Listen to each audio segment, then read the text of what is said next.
In psychology-related slang, control freak is a derogatory term for a person who attempts to dictate how everything around them is done.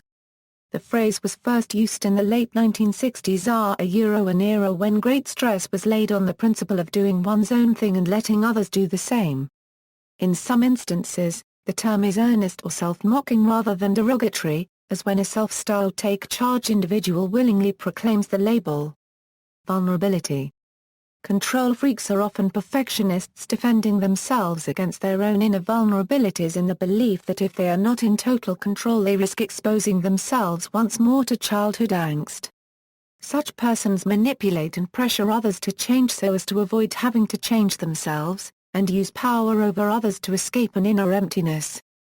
When a control freak's pattern is broken, a controller is left with a terrible feeling of powerlessness but feeling their pain and fear brings them back to themselves Control freaks appear to have some similarities to codependents, in the sense that the latter's fear of abandonment leads to attempts to control those they are dependent on.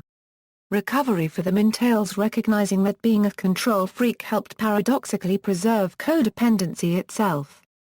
In terms of personality type theory, control freaks are very much the type A personality, driven by the need to dominate and control. An obsessive need to control others is also associated with antisocial personality disorder.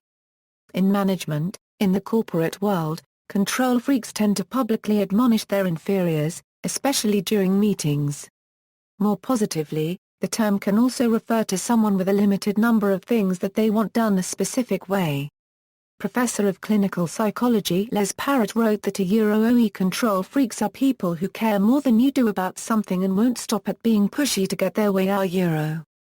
There may be a fine line between being a detail-oriented manager, who likes to have things done right, and being a control freak. Control freaks are usually a cause of micromanagement. In some cases, the control freak sees their constant intervention as beneficial or even necessary. This can be caused by feelings of separation or departure from one whom loved, believing that others are incapable of handling matters properly, or the fear that things will go wrong if they do not attend to every detail. In other cases, they may simply enjoy the feeling of power it gives them so much that they automatically try to gain control of everything and everyone around them. In history, Wellington v. Napoleon, Wellington as military commander was undoubtedly a hands-on micromanager, trusting his subordinates as little as possible, and showing many of the characteristics of the modern-day control freak. In 1811 he wrote that I am obliged to be everywhere and if absent from any operation, something goes wrong. Success can only be attained by attention to the most minute details. By contrast, Napoleon gave his marshals much more tactical freedom.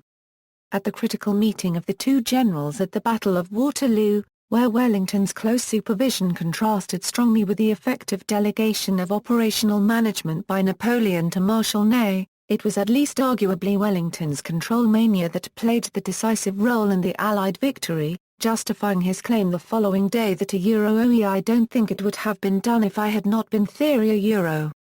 Queen Victoria. A series of 3 documentary programs on BBC Two in the UK in January 2013 called Queen Victoria's Children argued that Queen Victoria was a pathological control freak by the way she controlled the welfare of all her children. Steve Jobs and closed systems. Steve Jobs was a perfectionist who favored the closed system of control over all aspects of a product from start to finish, what he termed the integrated over the fragmented approach. As Steve Wozniak, his long-term collaborator and occasional critic, put it, Apple gets you into their playpen and keeps you there.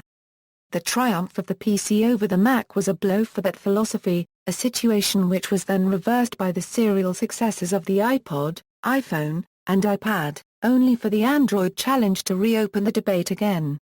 See also. References. Further reading, H. Dubel and A. Bradley, It Has a Name. How to Keep Control Freaks and Other Unhealthy Narcissists from Ruining Your Life, Mary L. Berg, The Joy of Being a Control Freak.